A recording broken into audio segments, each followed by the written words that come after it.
Yo, yo, yo, yo, yo, yo, yo, yo, yo, yo, yo. What's going on? It's Terrell, Hall of Fame, D-Line, TBKC, and all that other good shh. Hey, this video it's a good question, and I will address it. But the question was quite simply, why is it that so many dogs in our breed don't have a consistent look as far as to what they produce, the studs? Why don't they kids look like them? And it's simple and complicated all in one. The American Bully itself is not a consistent breed, you know. The good breeders have been able to lock down consistency and traits by, piling up a pedigree that's full of the same characteristics and traits that it allows these dogs to have that. If you look at some of the more popular dogs in the breed, they're not that way. You have dogs in their pedigree where you have XL, you have pockets, you have this, you have that, totally different features. And what typically happens is, even though you might love the way this male looks, he has all of the DNA of every other dog behind him. So he might throw his grandpa on one litter, he might throw his other grandpa on one litter, he might throw, his dad on this litter, go back on that litter. And it is a combination of what, the female brings to the table also.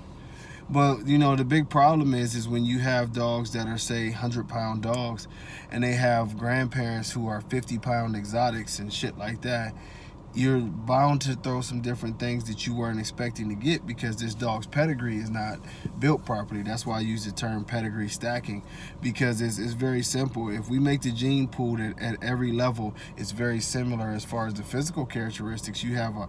Analytically, you have a lot better chance of coming up with those physical characteristics. If you have half this, half that, you'll get what you get. I've often used the analogy to say you can breed a Rottweiler and a Doberman together, and there's a chance you're going to get a dog that looks like a Rottweiler or one that looks like a Doberman. But that doesn't mean that their genetic traits make them a Doberman or a Rottweiler. The one that looks like a Doberman can very easily, on his next litter, he'll throw a bunch of dogs that look like Rottweilers or whatever, and it comes back up, and vice versa. And this is the same thing. Even though it's all inside the breed, we have way too many different looks. We have way too many different types, and that's why we're specializing in bringing these types together, making them their own breed, whether it's pocket, XL, standard, or whatever. And this is just a strong effort to make sure that these dogs are what they say they are, what they're supposed to be. Another issue with the studs, and y'all have heard me talk about that, is of course paper hanging. We are in a generation more so now than any in the American Bully community that there's stress. You have to have the bulliest dog. Well, typically what you have people doing is you have a ton of supplements to put weight on the dogs. You have you have the steroid issue. Now, let me talk about the supplements first. A lot of y'all who dump so many supplements into your dogs, it's stressful on the kidneys, it's stressful on the liver and these different things. Well, with that stress that you put on the organ from all this extra eating, what tends to happen sometimes is that it does take away from the quality of the dog's semen. And you have a lower semen quality, especially overweight dogs. Now, of course, going into the steroid thing, because of the hormone levels being at such a high level, the testicles cut off. They basically shut down. They cut off. And when you shut the testicles down and cut them off, of course, that's why they always say, your balls shrink, which they do, because they're no longer producing, because you've got enough testosterone in your system. Well, this won't allow you to produce. So the people who are shooting these dogs up and doing these things, they have to use a different stud. Well, of course, if you're using a different stud, your puppies won't look like that stud. We had that same thing, the controversy with Magoo and Mango. Most people will never know who Mango is, but Mango is actually the father of most of Magoo's kids. And this is fact, this is fact. Well, let's say most of his kids when he was here, the people who dealt with muscle tone. It's fact, you know what I mean? It's proven. So I don't have a hard time saying it. A lot of people spent $10,000, $15,000, $20,000 for dogs, thinking that it was off of a certain stud, and it wasn't off that stud at all. And the proof was in the pudding. When you looked at the dogs, they just didn't look like the stud that they said that they was off of.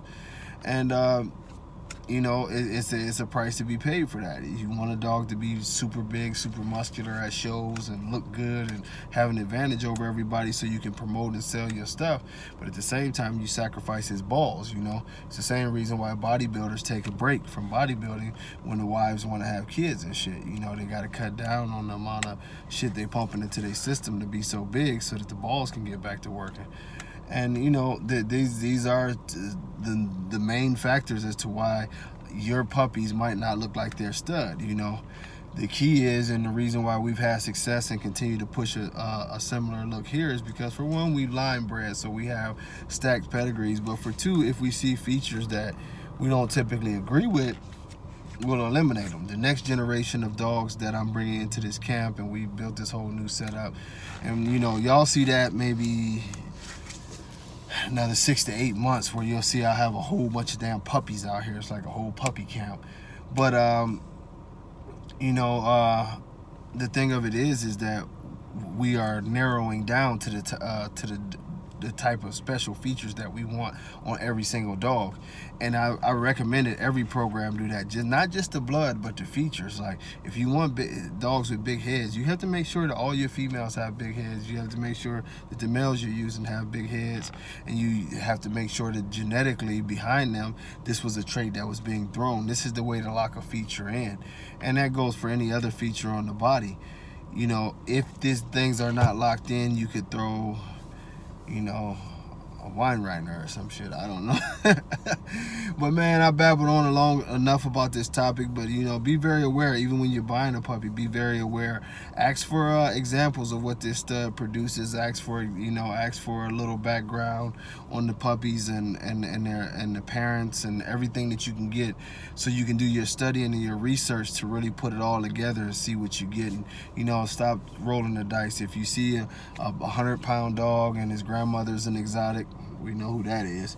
You know, it's a good chance you might get an exotic, a crooked foot dog or some shit like that, or you know, whatever.